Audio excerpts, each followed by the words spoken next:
আরে ভাবি, এখন আপনি কি করছেন? ভাবি, বাচ্চাকে নিয়ে কাপড় কাচতে পারছি না, আপনি একটু কেচে দেন না। কাপড় কাচা অনেক কষ্টের কাজ, এটা করতে পারবো না। বাচ্চাকে নিয়ে খেলা করা আমার জন্য সহজ হবে। ঠিক আছে ভাবি, আমি বাচ্চাকে নিয়ে খেলা করব, আপনি কাপড় কাচেন। ঠিক আছে ভাবি, আমি তাহলে কাপড়গুলো পরিষ্কার করি। এই যে আমার ছোট্ট খোকা, সোনা বাবু, তুমি এখন এখানে খেলা করো আর আমি ফোনে রিলস দেখি। আরে আরে, বাবুটা তো সিঁড়িতে চড়ছে, তুমি এত দুষ্টু কেন? এখানে খেলা করো।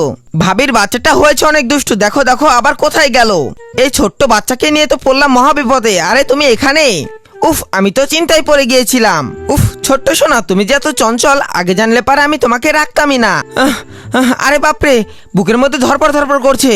উফ, এই যে দেখো নাগিন নাগিন। তা সোনা বাবু, তোমার মা কখন আসবে? আমি তো পুরো হাঁপিয়ে গিয়েছি। বাচ্চাটাকে কোনোভাবে ঘুমাতেও পারছি না, বাচ্চাটা শুধু খেলা করছে।